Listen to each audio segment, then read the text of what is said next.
사생결단이라는 말은 죽고 사는 것을 생각하지 않고 그 끝을 보려 한다는 의미입니다. 우리의 삶에서 이러한 사생결단을 해야 할 그런 상황을 만나지 않으면 참으로 좋겠지만, 그러나 우리의 삶은 이러한 어려움을 만나는, 즉 이 사생결단을 해야 하는 그런 위기에 처할 수도 있다는 것을 우리는 기억을 해야 합니다. 사생결단을 해야 한다는 것은 그만큼 삶의 절박한 문제를 만났다는 것과 같은 의미입니다. 이러한 절박하고 답답한 상황을 만나게 되었을 때 우리가 어떻게 이 주어진 삶을 지혜롭게 잘 풀어가야 하는지에 대해서 오늘 말씀은 우리에게 잘 알려주고 있습니다. 오늘 본문에서 등장하는 인물은 이 두 명의 맹인이 나옵니다. 맹인이라고 하면 앞을 보지 못하는 이 장애를 가진 사람입니다. 오늘 말씀에서 등장하는 이 맹인들은 태어나면서부터 그들이 앞을 보지 못했는지, 아니면 후천적으로 또는 사고로 또는 질병으로 앞을 보지 못하는 맹인이 되었는지는 성경에서 우리에게 자세히 소개하고 있지 않기 때문에 잘 알 수는 없지만, 어쨌든 이 두 명의 맹인은 지금 앞을 보지 못하는 캄캄함과 또 어두움을, 그리고 무서움을 가지고 살아가고 있는 그러한 어려움을 당하고 있다는 것을 우리에게 자세히 알려주고 있습니다.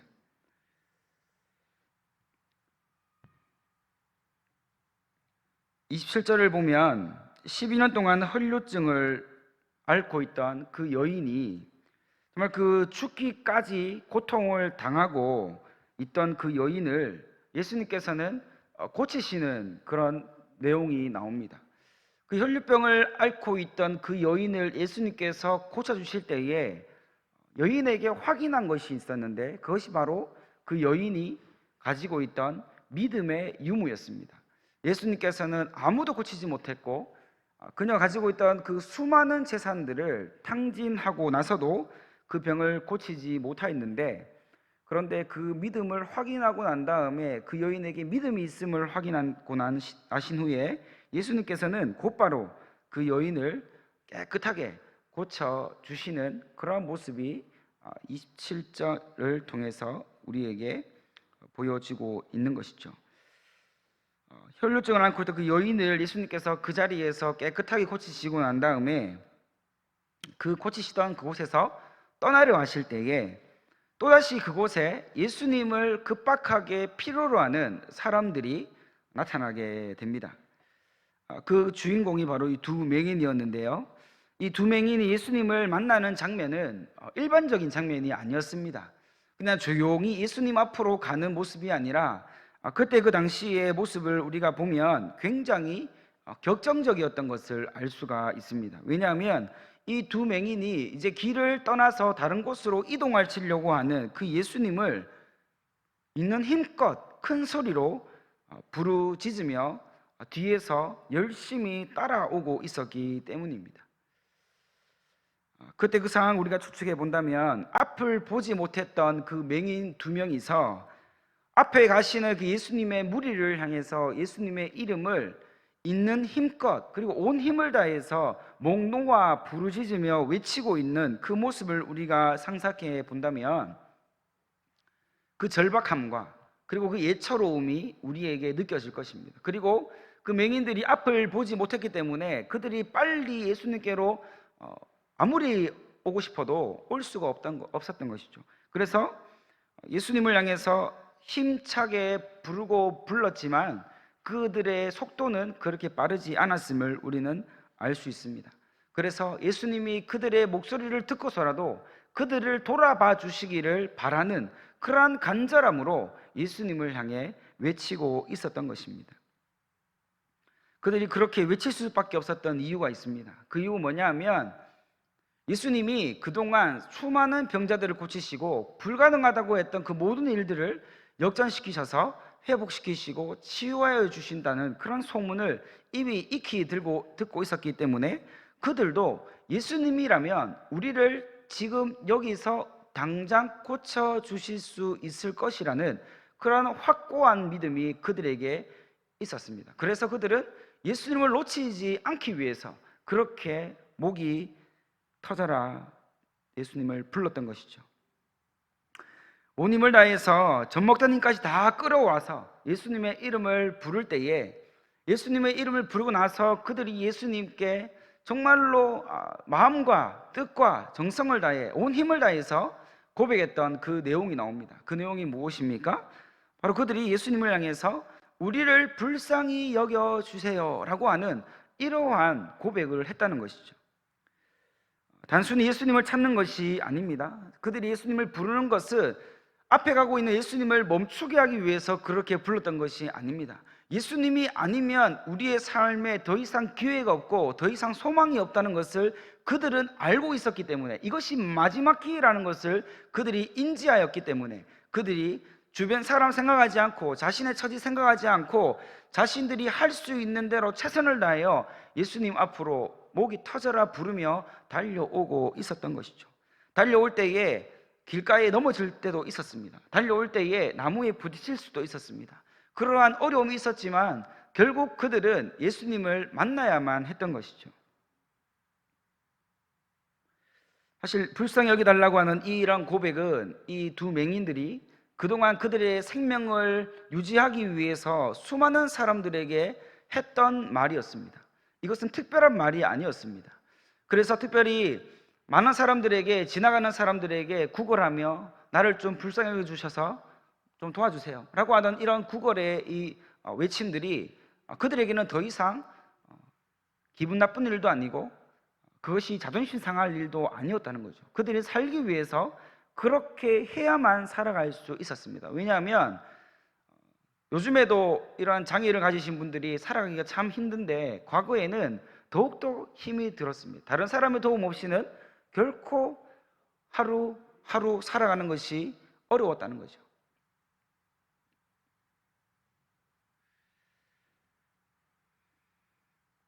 사람들에게는 먹고 살기 위해서 그렇게 손을 내밀고 도와달라고, 불쌍히 여겨달라고, 그렇게 긍휼히 여겨달라고 그렇게 이야기를 했지만 예수님께 나아온 이 두 맹인의 이런 고백, 우리를 불쌍히 여겨달라는 이 고백은 먹고 살고 문제의 그 문제를 뛰어넘는 문제였습니다.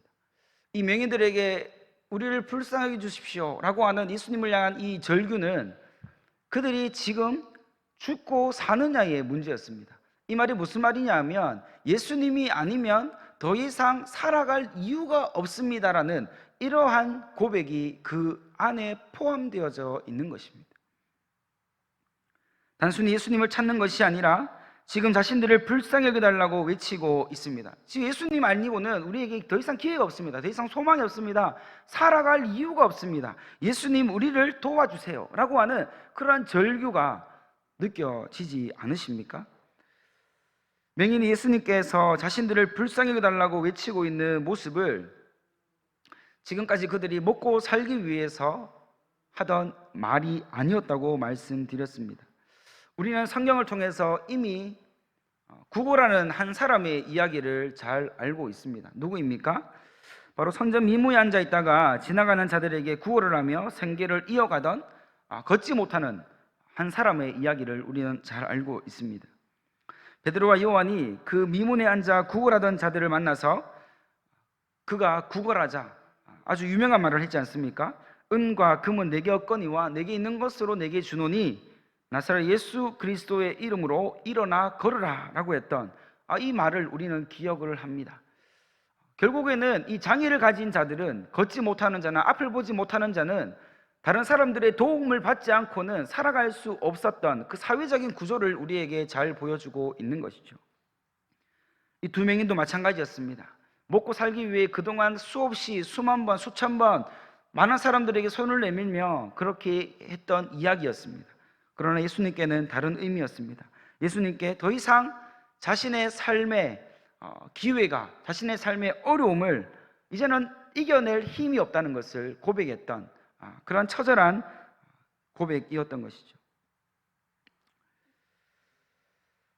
더 이상 이러한 이야기가 그들은 자존심 상한 일도 아니라고 말씀드렸습니다. 기분 상할 일도 아니었습니다. 먹고 살기 위해서, 내가 살아가기 위해서는 당연히 그렇게 해야만 했던 것이었습니다. 이 두 맹인에게는 예수님이 마지막 기회였다는 거죠. 인간적인 방법을 아무리 동원해봐도 더 이상 살 소망과 희망과 그런 여러 가지 이유들을 찾아갈 수 없는 그러한 어려움을 지금 그들은 만났다는 것입니다. 예수님이 지나가신다는 소리를 듣고 그들은 만사다 제쳐놓았습니다. 주변에 돕던 사람들이 있었는지 모르지만 주변의 사람들도 다 내팽개치고 그저 예수님을 만나기 위해서 예수님이 계시는 곳을 향해서 달려가고 있는 그들의 모습을 우리는 볼 수 있습니다. 그들에게는 예수님이 자신의 삶의 근본적인 문제가 해결되어지는 가장 중요한 그 힘이 있다는 것을 알고 있었습니다. 그리고 그들은 확실히 믿고 있었습니다. 어쩌면 그들은 예수님이라는 단 한 번의 삶의 기회를 놓치면 더 이상 눈을 뜰 수 있는 희망과 그 기회가 사라져 버리기 때문에 이 기회가 마지막이라는 것을 직감했던 것이죠. 우리가 살아갈 때에 마지막 기회가 눈앞에 있습니다. 그 기회를 잡기 위해서 우리가 어떻게 하겠습니까? 그 기회를 잡기 위해서 우리가 어떻게 하겠습니까? 이거 따지고 저거 따지겠습니까? 아닙니다. 이것이 마지막이라고 생각되어지면 그 마지막 기회를 잡기 위해 우리가 할 수 있는 모든 것을 다 동원할 것입니다. 이때의 두 맹인의 생각과 삶이 그랬다는 것이죠. 예수님이 마지막 희망이다. 예수님이 마지막 소망이다. 예수님만이 내가 살아갈 수 있는 마지막 기회라는 것을 그들은 너무나 잘 알고 있었다는 거죠. 그래서 그들은 목이 터져라고 외쳤던 것입니다. 맹인들의 다윗의 자손이여 우리를 불쌍히 여겨달라는 이 절규는 예수님이 지금 우리를 만나주지 않으시고 이곳을 그냥 떠나가 버리신다면 우리에게는 더 이상 생명의 기회가 없습니다. 내가 살아갈 소망이 없습니다라는 그런 절박함이 그들에게서 나타나고 있는 것입니다. 여러분, 사생결단하여 앞으로 가시던 예수님의 발걸음을 이 맹인들이 온 힘을 다하여 예수님을 향해 부르짖을 때에, 큰 소리로 예수님의 이름을 외칠 때에 예수님은 가시던 걸음을 그제서야 멈출 수가 있었습니다. 그리고 소리나는 곳을 향하여 두 맹인이 열심히 예수님을 향해서 다가오는 모습을 물끄러미 바라보고 계셨습니다. 우리는 여기서 중요한 영적인 사실을 발견할 수 있어야 됩니다. 그게 무엇입니까?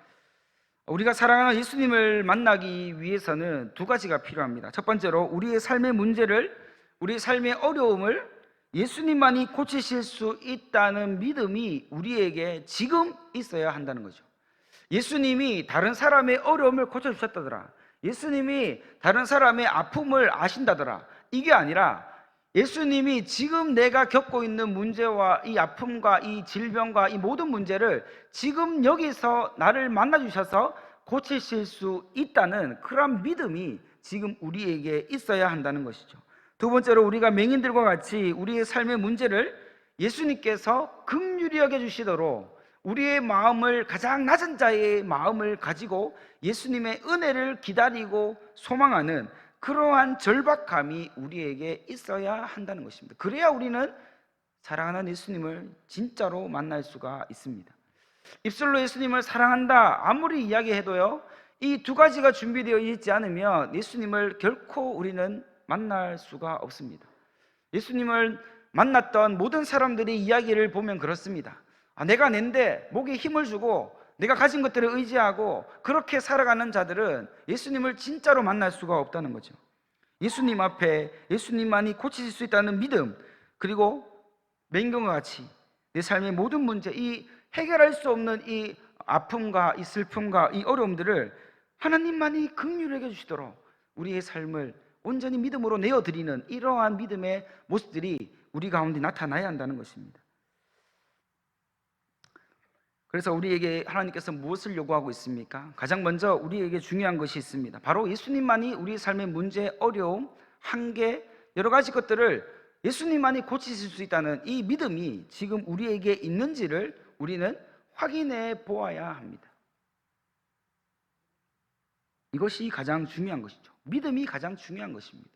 우리가 아무리 오랫동안 교회를 다니고 예배를 드리고 하나님을 향하여 나와 살아가고 있다고 해도 정작 지금 이 순간에 하나님을 향한 그 믿음이 정말로 겨자씨만한 믿음도 없이 그냥 형식적으로 교회만 다니고 있는 것이라면 결국 우리는 예수님이 원하시는 삶을 살아갈 수가 없게 되어진다는 그런 결론에 다다르게 되어지는 것이죠. 예수님께서도 이 믿음의 문제를 이 두 맹인에게서 확인하기를 원하셨습니다. 왜냐하면 예수님께 이 믿음보다 더 중요한 것이 없었기 때문이죠. 맹인들이 얼마나 많은 돈을 가지고 있는지, 맹인들이 얼마나 지식을 가지고 있는지, 맹인들이 지금 삶의 지위가 어떻고 위치가 어떤지 전혀 관심이 없었습니다. 예수님의 오로지 관심은 그들에게 믿음이 있는가, 이 문제를 고쳐줄 수 있는 예수님에 대한 믿음이 있는가, 하나님에 대한 그 신뢰함이 있는가, 이것을 확인하고 싶어 하셨다는 것입니다. 예수님께서 그 다음에 우리에게 또 요구하고 있는 것이 무엇입니까? 우리 자신의 연약함을 하나님은 우리가 스스로 믿음으로 인정하고 있는지를 예수님께서는 묻고 계십니다. 너희가 내가 필요하냐? 네가 지금 나를 필요로 하느냐? 내가 너 삶 가운데 꼭 있어야 될 이유가 무엇이냐? 라고 이렇게 묻고 있는 것이죠. 그 물음에 우리는 무엇이라고 대답하겠습니까? 네, 주님 필요합니다 라고 그렇게만 이야기하시겠습니까? 아니면 이 두 맹인과 같이 절박함을 가지고, 영혼의 절규함을 가지고, 네 예수님, 네 하나님, 그렇습니다, 내 삶에 아무것도 필요 없습니다, 오직 하나님만 필요합니다, 예수님만 필요합니다, 지금 내 삶 가운데 임재하시고 자정하셔서 내 마음 가운데 하나님의 영으로 충만케 해주세요 라고 하는 그러한 성령 충만에 대한 사모함이 오늘 우리의 삶 가운데 여전히 남아있냐는 것을 예수님께서는 우리에게 묻고 있습니다. 이 두 맹인의 모습을 보면 예수님께서 요구하셨던 이 두 가지의 모습들이 다 충족되었습니다. 결국 그는 예수님을 만나게 되었고요, 그리고 그에게 예수님께서는 그들의 필요가 무엇인지, 무엇이 필요한지, 그들에게 왜 예수님이 필요한지에 대해서 물으셨어요. 28절에 보면 이 두 맹인들의 집요함이 또 등장하게 됩니다. 예수님께서 길거리에서 만나셔서 예수님의 이름을 부르며 다가오는 그 맹인들에게 바로 묻지 않으시고 집으로 들어가십니다.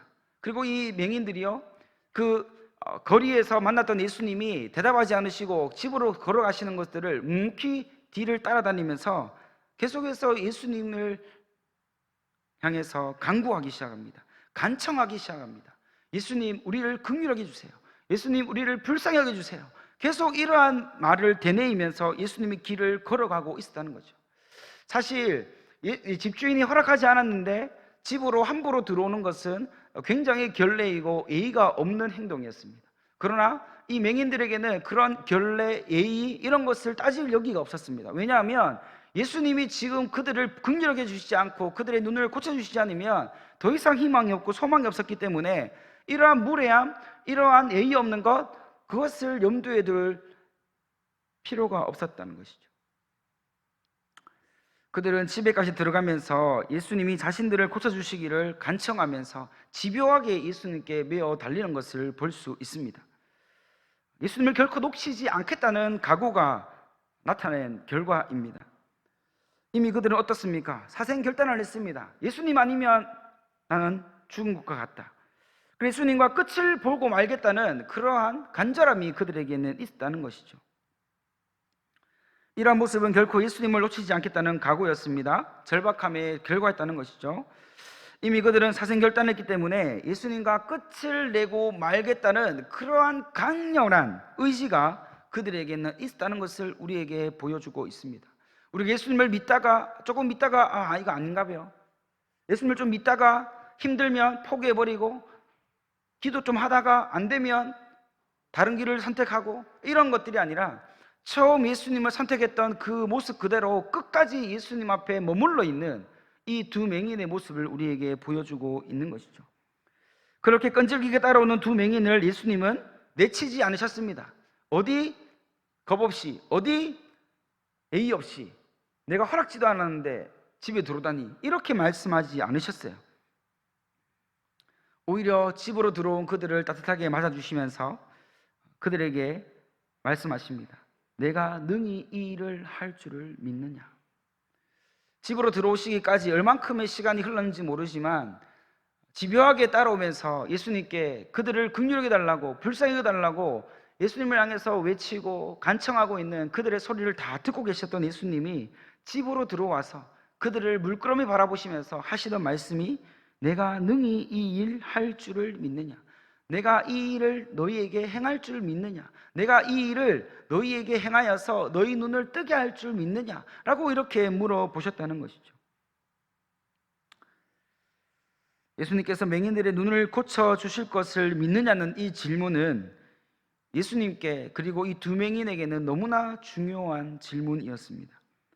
왜냐하면 이 질문에 맹인의 눈이 고쳐지느냐 마느냐가 결정되기 때문이다. 또는 이 질문에 이 두 맹인이 진정으로 예수님이 누구이신가를 알아갈 수 있는 그런 계기가 되기 때문에 예수님께도 중요했고 이 두 맹인에게도 너무나 중요한 시기가 왔다는 것을 우리에게 알려주고 있습니다. 성경을 보면 예수님은 꼭 믿음의 유무를 보시고 그 어려움을 해결해 주시고 병을 낫게 하신 것이 아닌 부분도 간혹 나옵니다. 믿음의 여부와 상관없이 하나님께서 강권적으로 역사하셔서 그들의 삶을 변화시키시고 주도하시고 인도하시는 모습도 나옵니다만, 이 맹인의 모습을 통해서 우리에게 보여주고 있는 것이 무엇입니까? 예수님은 기본적으로 영적인 원리가 우리에게 보여지고 있는데, 바로 예수님이 일하시는 방법은 항상 우리의 믿음을 근거로 하여서 하나님의 일을 이루어 가신다는 것을 우리에게 보여주고 있는 것이죠. 자연스럽게 맹인들은 예수님의 이름을 큰 소리로 외치고만 있지 않았습니다. 그들의 믿음은 확고했습니다. 예수님이 아니면 안 된다는 그 믿음이 있었습니다. 예수님이라면 어떤 것도 이루어 가실 수 있는 분이라는 것을 믿고 있었다는 것이죠.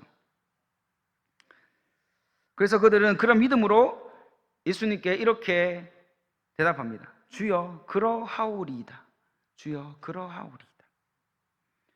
여기서 그들이 예수님께 그러하오리이다 라고 말한 것은 오늘날 우리가 사용하고 있는 이 아멘과 동일한 의미를 가지고 있습니다.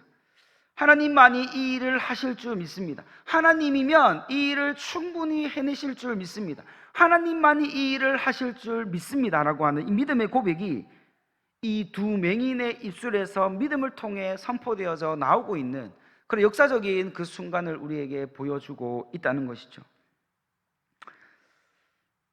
여기서 맹인들의 이 확고부도한 아멘이라는 이 고백은 자신들의 삶의 근본적인 문제, 즉 앞을 보지 못하여서 도저히 손쓸 수 없는 이 어려움의 문제를 하나님만이 해결하실 수 있다는 이 확실한 믿음의 고백이었다는 것을 우리에게 보여주고 있습니다.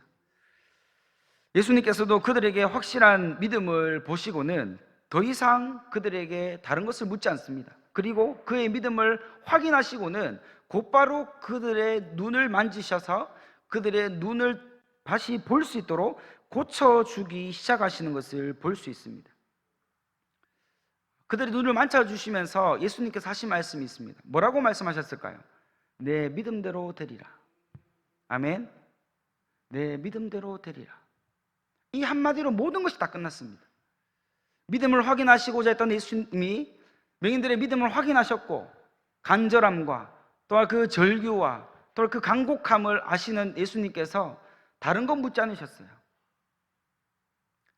눈에 손을 대시면서 내 믿음대로 되리라. 이 한마디로 모든 것이 다 끝났습니다. 맹인은 정상적인 삶을 회복할 수 있었습니다. 모두 다 안 된다, 모두 다 끝났다, 모두 다 왜 사는지 모르겠다, 이러한 비관적으로 말을 하고 불평하고 또 그렇게 부정한 자로 멀리하며 또 수치스러운 삶을 살아던 그가 이 예수님의 단 한마디의 말로 내 믿음대로 되리라 하셨던 이 말씀으로 인하여서 그들 믿음으로 인하여서 그들이 고침을 받고 새로운 삶을 살기 시작했다는 이것을 우리에게 분명히 보여주고 있는 것입니다.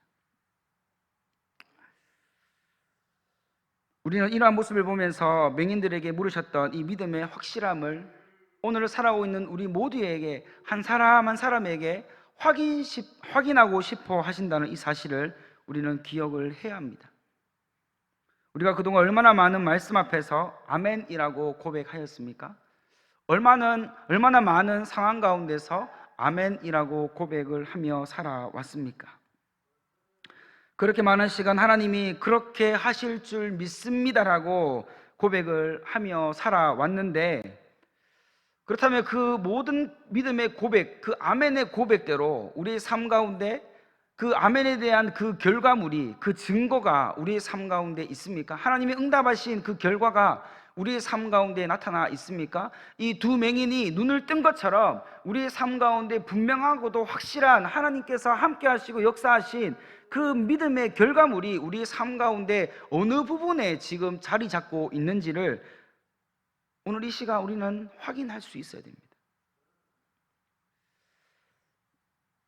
만약 우리 삶 가운데 그러한 믿음의 증거들이 여기서도 보이고 저기서도 보이고 우리의 그런 기억의 회로를 돌려가면 갈수록 하나님께서 응답하신 그 결과물들이 계속해서 나타난다면 우리는 더욱 이 하나님의 응답하심을 더욱더 믿고 의지하며 나아갈 수 있도록 우리의 삶 가운데 계속해서 지속적으로 하나님을 향한 그 믿음을 확고히 하는 이 믿음의 모습들이 나타나야 한다는 것이죠. 반대로 우리 삶 가운데 믿음의 결정, 믿음의 그 증거, 믿음의 그 모습들이 아무리 찾아보려고 해도 쉽게 찾아지지 않는다면 우리는 우리의 믿음을 한번 다시 점검해 보아야 됩니다. 두 맹인에게 요구하셨던 하나님께서 우리에게 요구하셨던 그 믿음의 그 모습이 오늘 우리 가운데 믿음으로 하나님을 바라보고 있는지, 아니면 믿음으로 우리 하나님 앞에 나아가서 우리를 긍휼히 여겨달라고 그렇게 처절하고 정말 예절하고 정말 그 절규하며 정말 사모하는 마음으로 하나님 앞에 지금 진심으로 나아가고 있는지, 이것을 우리는 우리 삶 가운데 확인하고 또 확인해야 한다는 것이죠.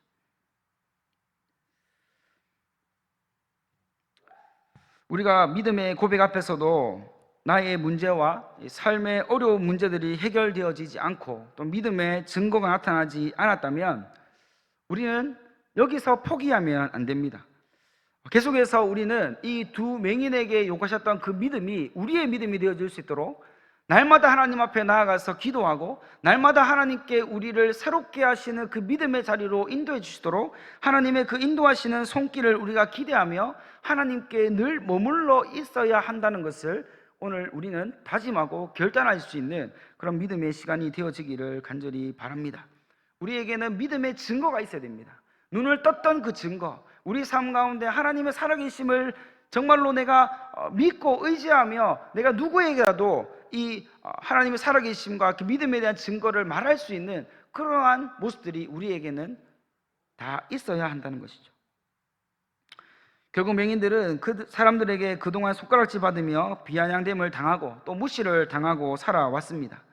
그 모든 수치와 억울함과 그 모든 것들을 묵묵히 듣고 인내했습니다. 그리고 그들은 감내했습니다. 그러나 그러한 자신의 처지를 한탄하고 주어진 삶을 비관하며 될 대로 되라는 식으로 막 살지 않았습니다. 그들 눈앞에 마지막 기회인 예수님이 지나가신다는 소리가 들렸고 그것을 붙잡았습니다. 예수님께 진실함으로 온전한 믿음으로 자신의 눈을 고쳐달라고 절규하며 예수님께 불쌍히 여겨달라고 고백했습니다. 사랑하는 여러분, 오늘 우리는 이 시간 하나님께 나아가서 주님 나를 불쌍히 여겨달라고, 하나님의 손에 내 삶의 모든 것을 맡긴다고, 하나님 아니면 내 삶에 어떠한 것도 기대할 수 없다고, 하나님만이 내 삶의 소망이시고 하나님의 내 삶의 모든 것 되신다는 그런 믿음의 고백, 확고부동한 그런 믿음의 고백이 오늘 이 밤 가운데 하나님 앞에 기도할 때에 우리가 마음에서부터 우러나와서 우리 배에서부터 우러나와서 하나님을 향한 진실된 믿음의 고백을 하나님께 올려드려 우리가 주님께 불쌍히 여겨달라고 기도할 때에 우리 가운데 묶여있던 모든 것들이 풀어지고 자유케 되어지고 새롭게 되어지는 그런 은혜가 오늘 우리 가운데 부어지기를 간절히 소망합니다. 기도하겠습니다.